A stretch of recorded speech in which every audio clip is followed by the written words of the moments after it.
ماشي يا كابتن. والله ما هتروح فيها في البيت، اقسم بالله ما هتروح فيها في البيت. ايه يا ابني؟ يعني هم اقسم بالله في البيت هتروح فيها يغمى عليها. قاعده خايفه يا جدعان، عايز اروح. عايزين نروح يا جدعان. قول لي يا مروان شاهين لاعب فريق المنصوره، قول لي انت اتخبطت ازاي؟ والله احنا حسينا ان احنا في حرب، ناس قاعده تحدف في طوب وكراسي ومش عارف جابوا الخشب ده كله منين. حاسس ان احنا في حرب والله. واحد حدف طوبه جت في دماغي عورت بس. انا خدت الطوبه وقعت ما حسيتش بحاجه، نقلونا على المستشفى. حاسس ان احنا في حرب، قاعدين نجري، ناس الجمهور دول مش عارف نزلوا منين، مش عارف اللي يعني في ملعبنا والناس جايه لنا من الجمهور من بره والامن مش عارف ايه. والله حاسس حرب. 8 غرز. عاطف نصحي حارس مرمى، قول لي في ايه؟ انا بحوش اللعيبه وداخل الاوضه. ابو لعيب في ملعب اسمه محمد لجرب، بقول له ايه ده يا حاج، ايه ده يا حاج، راح ضربني بالطوبه في دماغي. بقول له ليه؟ قال لي انتوا كذا كذا كذا، وراح شادم بالام بالاب. طب ليه كده؟ مين؟ ابو لعيب اسمه محمد لجرب، لابس جاكيت كده اسود، اسمه محمد لجرب. انا عايز احنا ايه ده مش ماتش كوره ده يا جدعان، وربنا ده في ملعبنا. لما العب نبروف نبروه هعمل ايه؟ العب نبروف نبروه هعمل ايه؟ انا عايز اسال سؤال بس.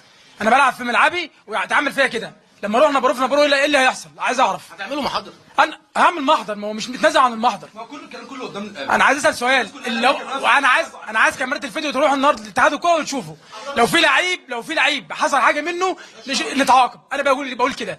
انا عايز اشوف اللي عايز مستني اتحاد الكوره اشوف اللي هيحصل منه النهارده، عايز اشوف. كريم بدير ايه اصابتك؟ انا اولا بعد الماتش كل الفرقه بتاعتنا ضربوا الجمهور، نزلوا الملعب كراسي، قاعدين نتضرب طول الماتش، بنشتم طول الماتش، بنتضرب وقاعدين يتحدف عنها طوب. انا بس عايز اقول حاجه لمحافظ الدهليه بعد اذنكم، احنا في بين عبيد ملعبنا مدير الامن ما بيدخلناش جمهور، والنهارده نبروه كلها في الملعب.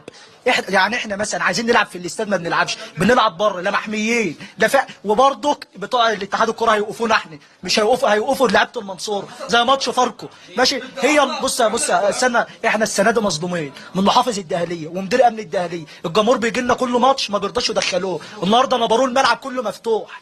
طب ليه اشمعنى جمهور المنصوره؟ بس فانا بقول بس حسب الله ونعم الوكيل. ولعبت المنصوره رجاله، بس رجاله في الملعب مش بره الملعب، هنزل واضرب بالكراسي واضرب كده. بس ايه بقى؟ قول لي اصابتك. كسر مضاعف. كسر مضاعف. انا عايز بس الفيديوهات تنزل وتشوف الثلاث لعيبه او لعيب من لعيب المنصوره كان ماسك كرسي او طوبه بس. انا عايز اسال سؤال، الفيديوهات موجوده زي ما طلعت في ماتش فاركو وقابل فيديوهات. عايز اشوف 3 لعيبه يا جدعان، 3 لعيبه ومحمد لجرب ابو لعيب في الملعب. عايز نزل الملعب ليه؟ عايز نزل الملعب بتاع ايه؟ عايز اسال ليه؟ رقم 3 ورقم 12 ورقم 17 وشيكابالا الفرود. وابو اللعيب اللي في الملعب اللي انا طلبت منه نزل الملعب بتاع ايه؟ يا كابتن سؤال ليه؟ واحد اهو مديله طوبه اهو نزل الملعب هو. بس عايز الفيديوهات تظهر، انا عايز الفيديوهات تنزل.